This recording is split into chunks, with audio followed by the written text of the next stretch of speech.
Student, कैसे हो। आज हम कारक के बारे में अध्ययन करेंगे। कारक कारक कारक का शाब्दिक अर्थ है कार्य करने वाला। कारक का शाब्दिक अर्थ है कार्य करने वाला। ठीक है।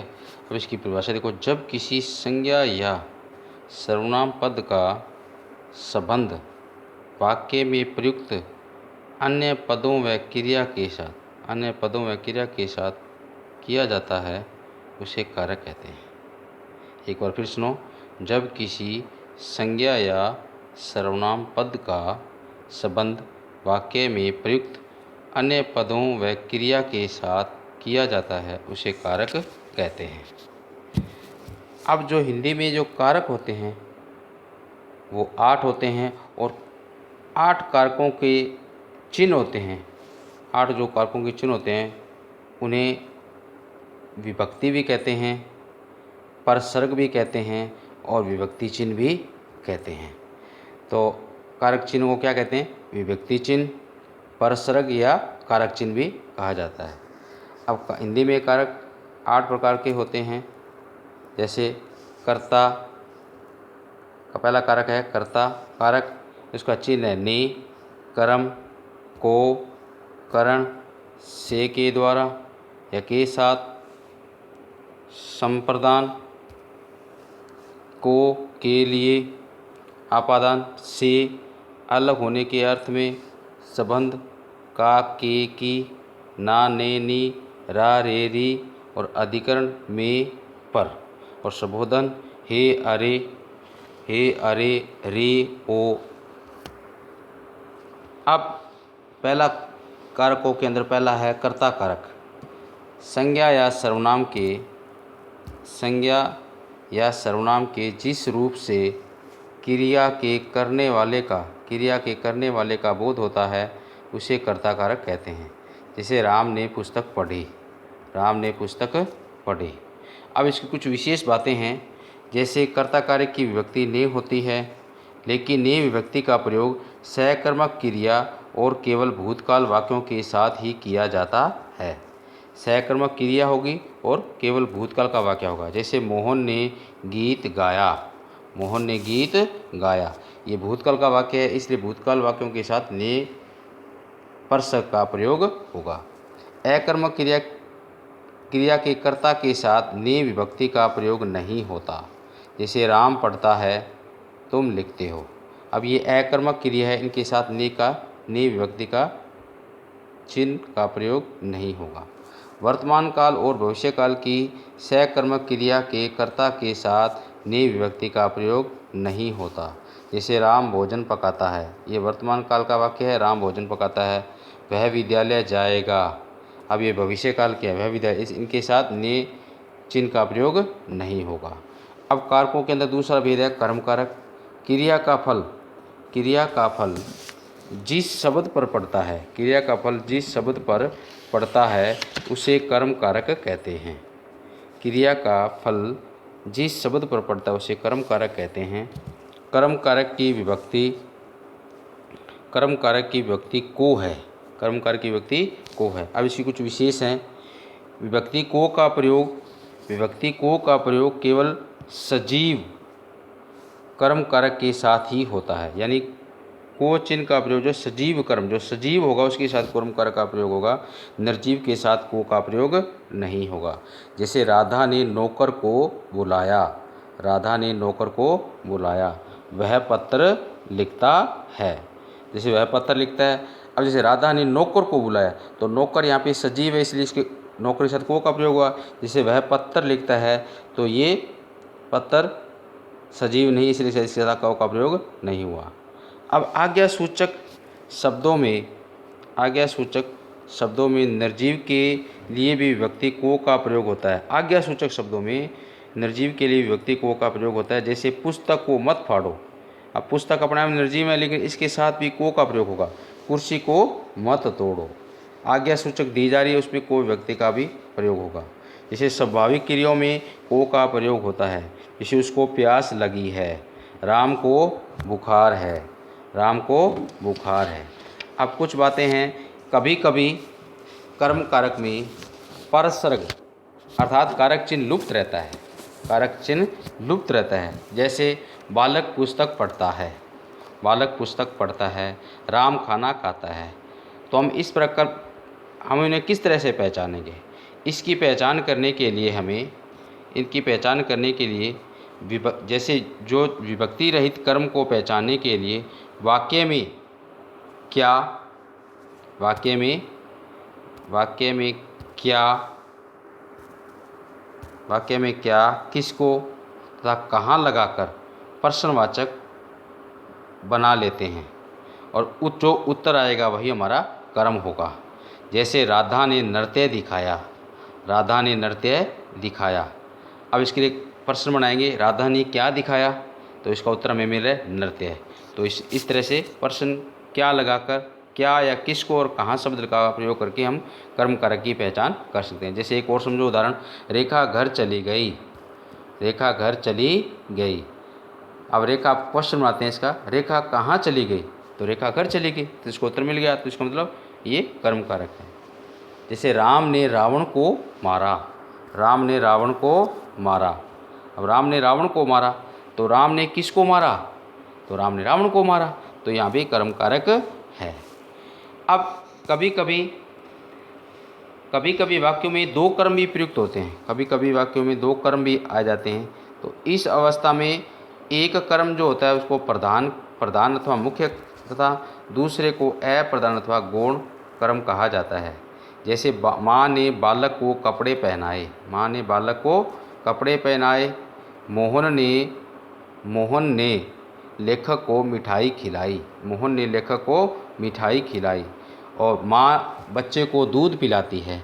अब इसकी पहचान करने के लिए इसमें मुख्य कर्म क्या है और गौण कर्म क्या है? तो इसके अंदर जो गौण कर्म होगा वो क्या होगा? सजीव होगा। जैसे माँ ने बालक को कपड़े पहनाए, तो इसमें जो सजीव है जैसे बच्चे को, इसको गौण कर्म है, ये गौण कर्म है। गौण कर्म का मतलब जो सजीव होगा वो गौण कर्म होगा, और जो निर्जीव होगा उसके साथ कोचिन का प्रयोग नहीं होगा और वो ही मुख्य या प्रधान कर्म होगा। तो इस तरह से कई बार दो कर्म आ जाते हैं, इसलिए से कर्म कारक भी कहा जाता है। अब इसका तीसरा भेद है, कारकों के अंदर तीसरा भेद है करण कारक। करण का शाब्दिक अर्थ है साधन। करण का शाब्दिक अर्थ क्या है? साधन। वाक्य में कर्ता जिस साधन या माध्यम से क्रिया करता है उसे करण कारक कहते हैं। जैसे सुरेश ने पेंसिल से चित्र बनाया, राम ने बाण से मारा, राम ने कुल्हाड़ी से पेड़ काटा। तो ये किसी न किसी के माध्यम से कार्य हो रहा है, जिसके माध्यम से कोई कार्य हो रहा है वहाँ पे करण कारक होता है। और करण कारक की विभक्ति से व के द्वारा होती है, से व के द्वारा होती है। जैसे इसके एग्जाम्पल कुछ हो रहा है, मुझे दूरभाष द्वारा सूचना प्राप्त हुई, उससे डाकिये के द्वारा पत्र प्राप्त हुआ। अब के साथ करण कारक के अंदर के साथ के बिना यदि इन दोनों अव्यय पदों का प्रयोग वाक्य में कर लिया जाए तो वहाँ करण कारक होगा। जैसे वह राम के साथ बाजार गया, भिखारी नमक के साथ रोटी खाता है, धन के बिना काम नहीं हो सकता। तो ये जिसके साथ के साथ या के बिना इन दो अवयवों के साथ वाक्यों के अंदर प्रयोग होता हो वहाँ पे करण कारक होता है। जैसे अब विकलांगता, जहाँ भी विकलांगता पहचान बन जाती है, कहने का मतलब जहाँ भी शरीर के अंदर कोई विकार हो जाता है, मतलब जिसके शरीर के अंदर कोई खराबी होती है वहाँ पे करण कारक होता है। जैसे राम पैर से लंगड़ा है, वह कानों से बहरा है, तो इसके अंदर शरीर के अंदर कुछ ना कुछ इसमें कमी है, इस कारण भी यहाँ पे करण कारक होगा। अब चौथा भेद है इसका संप्रदान कारक। संप्रदान का अर्थ होता है देना। संप्रदान का अर्थ क्या होता है? देना। जिसे कोई वस्तु प्रदान की जाए या जिसके लिए कुछ किया जाता है या क्रिया की जाए उसे संप्रदान कारक कहते हैं, या संप्रदान कारक कहते हैं। संप्रदान कारक की व्यक्ति के लिए को है, या के वास्ते के निमित्त के हेतु भी कह सकते हैं। जहाँ क्रिया द्विकर्मिक होती है वहाँ को का प्रयोग होता है। जैसे सैनिकों ने देश की रक्षा के लिए बलिदान किया। सैनिकों ने देश की रक्षा के लिए बलिदान किया। लोगों ने बाढ़ पीड़ितों के लिए दान दिया। मेरिट में आने के लिए मेहनत करो। राजा ने गरीबों को कंबल दिए। राजा ने गरीबों को कंबल दिए और पुलिस ने चोर को दंड दिया। अब कर्ता जिस पर क्रोध करता है या उसको जो अच्छा लगता है उसमें संप्रदान कारक होता है। जैसे गणेश को लड्डू अच्छे लगते हैं, बालक को दूध पसंद है, पिता पुत्र पर क्रोध करता है। या जिस पर क्रोध किया जाए या कोई चीज़ अच्छी लगे वहाँ भी संप्रदान कारक होता है। जैसे पिता पुत्र पर क्रोध करता है। अब इसमें चिन्ह तो पर आ रहा है लेकिन यहाँ पर क्रोध किस पर किया जा रहा है? पुत्र पर क्रोध किया जा रहा है।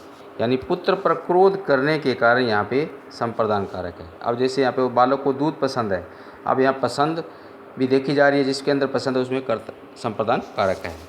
अब दूसरा प्रणाम या नमस्कार के भाव में भी संप्रदान कारक होता है। जैसे गुरु जी को प्रणाम या नमस्कार, ठीक है। तो अब कर्म कारक व संप्रदान कारक में अंतर जानना चाहिए तो क्या अंतर है देखते हैं। को विभक्ति का प्रयोग कर्मता संप्रदान दोनों कारकों में प्रयुक्त होता है। संप्रदान में देने या उपकार का भाव मुख्य होता है। देने या उपकार करने की क्रिया में संप्रदान कारक होता है। अंतर अगर ये देने या उपकार करने की स्थिति होगी तो वहाँ तो संप्रदान कारक होगा, अन्यथा वहाँ कर्म कारक होगा। जैसे मोहन गाय को बांधता है, तो यहाँ पे मोहन गाय को बांध रहा है, तो इसलिए यहाँ पे कौन सा कारक है? कर्म कारक होगा। मोहन गाय को चारा देता है। अब मोहन को क्या दे रहा है? मोहन गाय को क्या दे रहा है? चारा दे रहा है। अब जैसे गाय को चारा मिलेगा तो मान लो किस व्यक्ति को चीज़ या किसी जानवर को या व्यक्ति को अगर कोई वस्तु मिलेगी तो प्रसन्न होगा, और प्रसन्न होने की स्थिति में वहाँ पे कौन सा कारक होगा? संप्रदान कारक होगा। अब आता है कारकों के अंदर इसका पांचवां भेद है अपादान कारक। अपादान कारक, अपादान का अर्थ होता है पृथक होना। पृथक होना मतलब अलग होना या अलग होना। संज्ञा या सर्वनाम के जिस रूप से एक वस्तु का व्यक्ति का दूसरी वस्तु या व्यक्ति से अलग होने या तुलना करने का भाव हो वहाँ अपादान कारक होता है। और अपादान कारक की विभक्ति से है।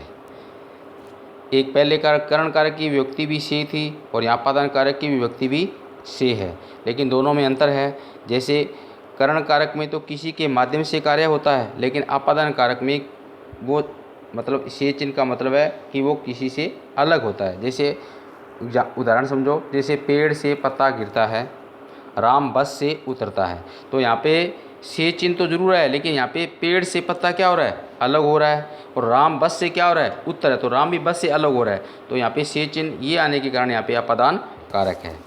अब अलग होने के अलावा यदि घृणा, ईर्ष्या, द्वेष, डरने, लजाने, सीखने यानी शिक्षा ग्रहण करने में, तुलना करने आदि के भाव हो वहाँ पे अपादान कारक का प्रयोग होता है।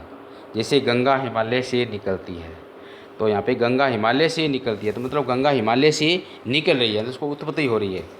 राधा मोहन से घृणा करती है। राधा मोहन से क्या करती है? घृणा करती है। घृणा करने के योग में सीमा लीला से ईर्ष्या करती है, तो जैसे ही ईर्ष्या का भाव आएगा तो वहाँ भी अपादान कारक होगा।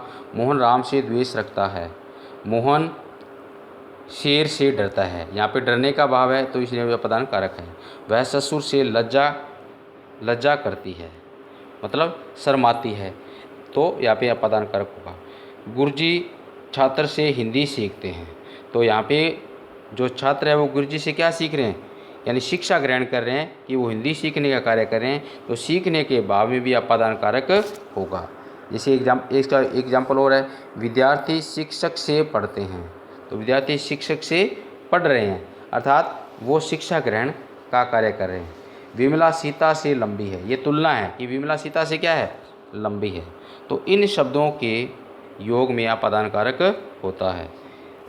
अब है पहचान व दूरी के अर्थ में अपादान कारक होता है।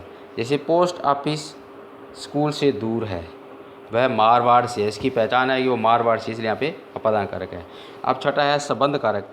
शब्द का वह रूप जो दूसरे संज्ञा या सर्वनाम शब्दों से संबंध बतलाए वह संबंध कारक कहलाता है। संबंध कारक की विभक्ति का, के, की, रा, रे, री व ना, ने, नी, ना, ने, नी, ना ने नी है।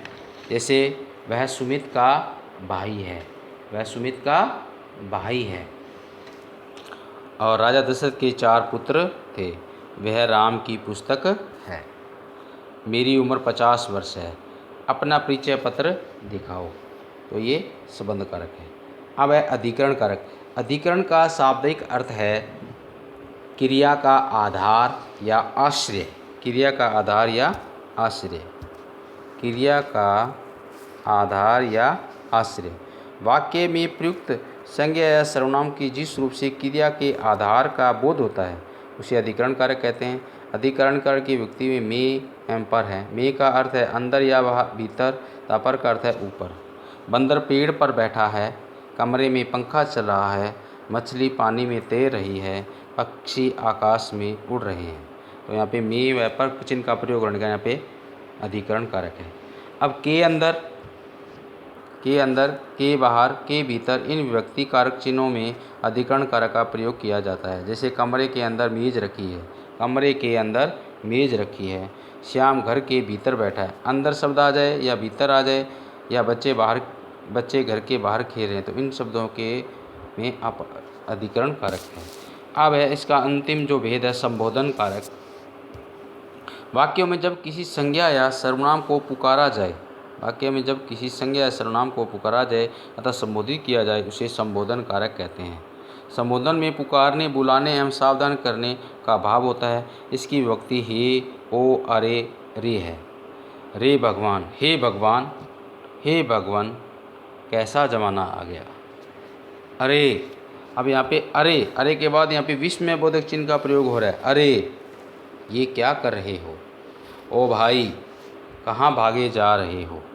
तो ये एक प्रकार से संबोधन किया जा रहा है, इसलिए संबोधन कारक के उदाहरण है। अब इसका विशेष एक ध्यान रखें, संबोधन कारक में रे विभक्ति कारक चिन्ह का भी प्रयोग होता है जो पद्य भाग में होता है, पद्य भाग में होता है। जैसे रे सठ सुनेही सुबहु न मेरा, रे सठ सुनेही सुबहु न, रे, अरे, अब यहाँ पे रे का मतलब अरे तुमने मेरे स्वभाव के बारे में नहीं जाना है। तो यहाँ पे जो पद्य भाग होता है उन पद्य भाग में रे विभक्ति चिन्ह का भी प्रयोग किया जाता है। तो ये थे कारक। मैं आशा करता हूँ कि आपको कारक अच्छी तरह से समझ में आ गए होंगे। पहले मैंने कारक के नोट्स भेज दिए गए, ये वीडियो अपलोड करने से रह गया था, तो मैंने ये वीडियो अपलोड कर दिया है। तो आप उसको ज़्यादा से ज़्यादा वीडियो को देखें और इसको ज़्यादा से ज़्यादा वीडियो को देखें। धन्यवाद। जय हिंद, जय भारत।